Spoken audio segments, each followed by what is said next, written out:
Hello students of Brighton, you are listening to On The Radar with me, Tom Cox. Today is Friday, the second day of Great Escape Festival, and I'm lucky enough to be joined by To Kill a King. How are you guys? We're good, thanks. Yeah. Very well. Good to hear, guys. How's Brighton been treating you so far? Well, Josh has just arrived, but it's treating you fair so far. Excellently, yeah. I got here last night because I really wanted to see Coda Line and everything, and so they were fantastic, I've got to say, and we were evergreen as well. We were friends of ours, they were supporting, and it was great. Brilliant. And let's take it right to the very beginning. Where did To Kill a King all begin? Well, me and Josh have been playing together for years now in various bands. Many years. But the sort of last band that we were in was called Kidded, and we sort of moved to London optimistically, thinking that everything was going to go very smoothly and fantastic and stuff like that. We'd heard rumours about the Pavement's been paid with various record deals and stuff like that. You took the words right out of my mouth. It is. Well, heads. They hadn't even come out of my mouth. Sort of they were just filtering down. But yeah, no, we thought we were sort of going on the cliche. Well, I mean, I'd say the industry, a lot of it is going on in London, but we kind of thought that to boost our chances almost overnight, a geographical switch would be the thing to do. It didn't quite pan out like that, and as the longer we spent in London, the sound changed, people adjusted in their different ways to life in London. Yeah. The pressures. So yeah, the sound gradually changed. It got darker. We used to have a couple of brass players and a wild percussionist that looked like Mowgli jumping around. We learned what was good and what was less good about what we were doing. And as the sound changed, so did the personnel. And then we christened ourselves as To Kill a King in a non-religious way. Probably start of 2010, wasn't it? Yeah, that's when it was a sort of band change. Yeah, as you say, all the brass went, and then it was definite new sound from that point on. Speaking of sound, to the people that may have not listened to your music before, what type of genre would you categorise it as? It's always that tough one which we don't really like. Do we normally say lyrical, indie folk? Indie folk is probably the snappiest thing, but it's kind of, I guess all the terms are loaded with sort of stereotypical images, and I wouldn't say we're especially sort of scruffy, jangly indie, nor are we tweed-wearing, foot-stomping folk. No. So it's somewhere in between that, with all sorts of other stuff coming off on the sides as well. So. And you just released your debut album, Cannibals with Cutlery. Yeah. Are you pleased with how the fans have reacted thus far? So far, it's been absolutely amazing. I mean, I think we've got a really, what's the word, like small but loyal fan base, and they do seem to we're just so chuffed wherever we go now, because everyone's got the album, everyone knows the lyrics and everything and stuff like that, and I'm just overwhelmed when you just see people singing along and they know all the words, and just like, wow. Sometimes I get a little bit freaked out, you know, when you start watching someone's mouth and then you kind of stop singing and you're like, oh, and then you get a bit lost in it and you're like, oh, and then you have to snap out, because obviously you can't do that, you can't stop singing. And sometimes, is there a point where ever you think, are they right? Or am I wrong? Or you get confused? A little bit like, it used to be beforehand, I could just, if I couldn't remember like a verse, I'd just make it up, you know, I'd be fine. But now, you can't do that. People call you up on it. Exactly, that's true. What were your biggest challenges whilst making it? I think sort of, it's weird because it's a while ago since we made it now, so it all seems like, you know, when you get distant from something, and I suppose it becomes, you just remember all the good times. I just remember us slapping each other on the back, laughing, freeze framing, just like, it's great. But I remember actually Family, probably, it's all flooding back to me. Family, which is a track, it was one of the few tracks that was on our first EP but made it onto the album as well. And it's a song that I love, it's one of my favourites of ours. But we found it difficult to record. It was just getting the feel right, and we actually scrapped it 3 times.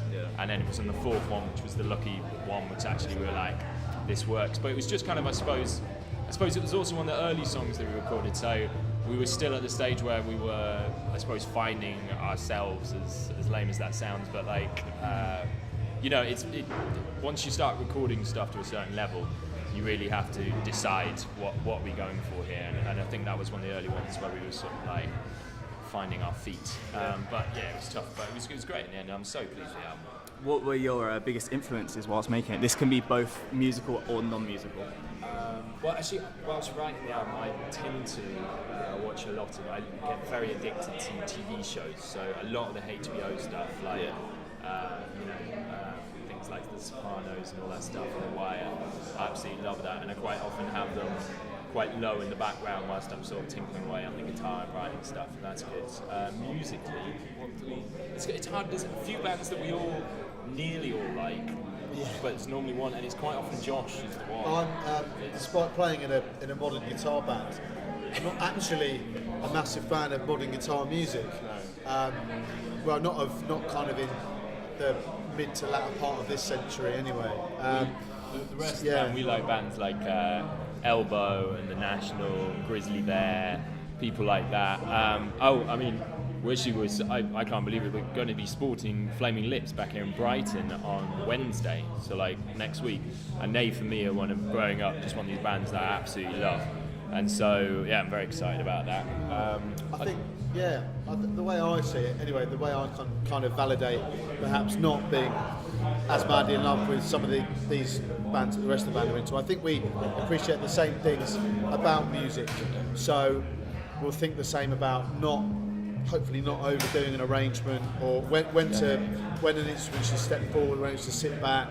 We all like big harmonies, whether that's from me, from the Beach Boys, and skate punk and stuff like that, I or think from elsewhere. Me and you lock in quite a lot on our love of the like 60s and 70s and stuff like that. Definitely. Like I feel we share that's our sort of common sort of ground. Absolutely. Like we've all got our own taste, but I think there's just areas where it overlaps, doesn't it? Yeah, that's it, and that's why it works. Even though there's five of us with sort of disparate tastes, there's enough common ground. Yeah.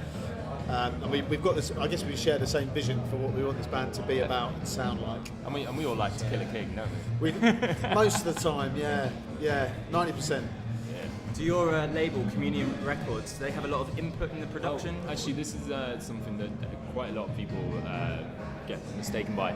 Our first release, our first single was a Communion release. Like quite often they do this sort of thing where they'll release one single as a sort of jump starter type thing.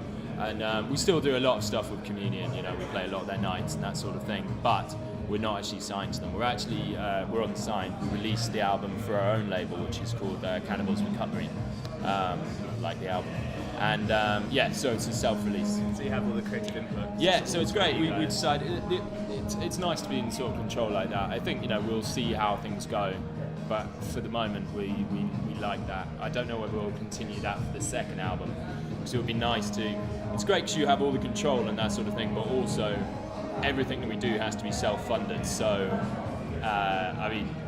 so that means that you've got to really decide where you spend your money, which can be tricky. So we can't just like throw a load of cash at like billboards and that sort of thing. That's why it's definitely sort of, our fan base is built up through like word of mouth. We play at a lot of people's living rooms. We sort of do these guerrilla gigs and that sort of thing.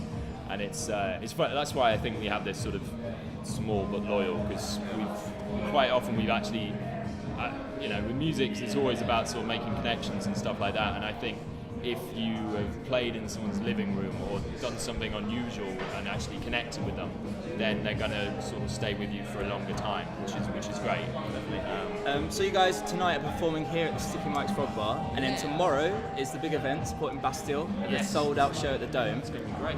We interviewed Bastille back in October last year. Oh yes. And is it true you guys were housemates? Yes, so me and Dan lived together throughout uni, and then I moved to London a year after him. He moved home, so he lives there after uni, and then when I moved, we moved in together again in London and lived together for a while. And then I moved out, and he's now currently living with our guitarist Ian. So it's always, fusion. It's all about, and it's great. I mean, it's been so fantastic watching their rise. It's crazy. It seems every couple of months I kind of get used to the new level that they're at, and then suddenly they're on something else. I mean, it's phenomenal. But it's been great because we went on tour with them a couple of months ago now, and it's just nice to tour with your friends, really. I mean, the shows are fantastic as well, but it's that thing of, I suppose, rather than it being like the four of us, but the five of us, but like the four other guys that I know, and like there's suddenly like 9 of us, 10 of us just hanging around, and it's nice that, you know. Brilliant. And you guys sing the backing vocals on the track Pompeii. We do. How did that come about?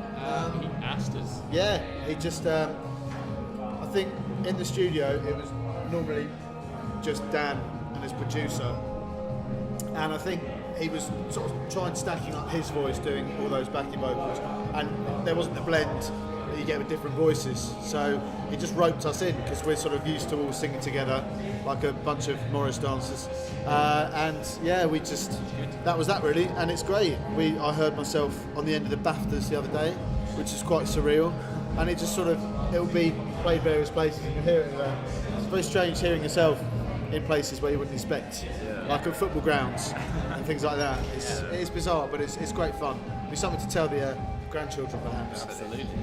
And the show is sold out. Are you guys? Is there any nerves at all? I think we've done now quite a lot of stuff where we're on the support for that sort of level of show. Do you know what I mean? So I think it's like it's the word. They're not sort of the nerves where you're shaking and you don't want to go on. It's more let's embrace the excitement that we've all got built up inside of us. So sit back and enjoy it now. I think that sort of thing. I think going on when we started off on the road with them, because they were bigger venues than we're used to, because they're a fair few levels up from us. Then I think there was a bit of a learning curve. How do we sort of play stages like this that aren't at festivals? Because before then, festivals were the biggest stages that we've done. But now, after a tour of that, it's become not normal, but it's certainly a lot less alien. It's a lot less intimidating than it was. And because with Tomorrow, a lot of their fans, well, a good chunk of their fans know us or know of us, so they're quite receptive. So that as well will help. So I think it'll be almost like an additional date on the tour we did with them. It'll feel a little bit like that. So, And at this year's festival, is there any acts you're hoping to catch? Anyone you've heard a buzz about? This year's festival. Well, I mean, I went along and say because I really want to see Cutlery and Everything.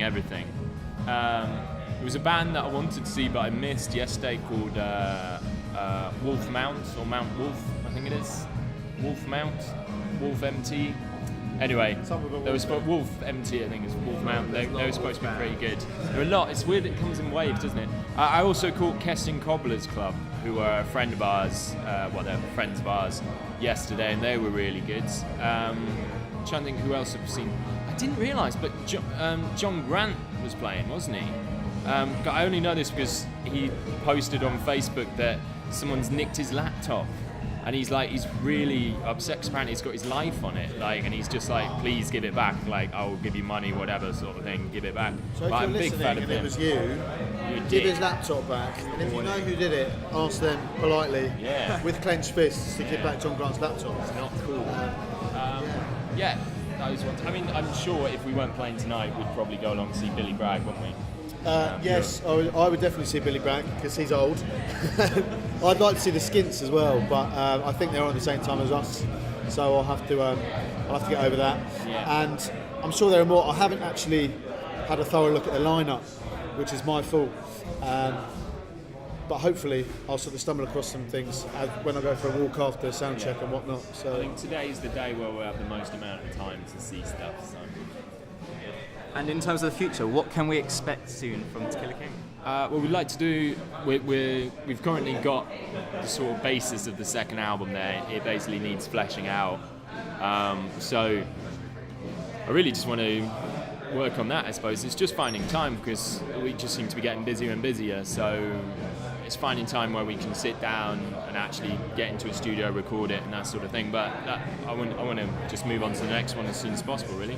Yeah, bigger and better, really, in all aspects of our. We've got a Coco show coming up, which we're really amazed by. We've got a headline show at Coco, which for us, we're just like, it's a venue that I absolutely love, and I've seen so many fantastic bands there, and I just can't believe that we're going to be, head of the bill on it. It's going to be cool. 29th of October, save the date. Yeah. I mean, hopefully on that tour we'll do Brighton as well, but if not, it's only a train ride away. It is. Will there be any UK performances this summer? Any festivals at all? Yeah, we're doing lots. We're doing the main ones are Leeds and Reading and Bastille and other ones are stuff like Red Fest. I'm looking forward to because that's going to be like the lineup on that. It just seems to be everyone that we know and like. So it's like, you've got Brothers and Bones, Bastille, Lucy Rose, Dog is Dead, who we just come off tour with actually, and they're lovely guys. And it's that sort of thing. What else are we doing? Like Leaf Fest. Leaf Fest would be great because that's in my part of the world. And then we're doing other ones like Lobstock, Barn on the Farm, Blue Bus, all sorts. We don't have very many free weekends, which is good. Ultimately, because we get to see lots of music for free and play a bit ourselves. It's good. Looking forward to it. Tequila King, it's been a pleasure. Thank you very much, and good luck with tonight's show and tomorrow's show. Thank you. Skin under crippled skies, we'll tell the stories of most of our lives. Oh, we go alone, but the past holds us here. Go alone, but the past holds us here. Sing and dance and talk of all the dumb things I did before.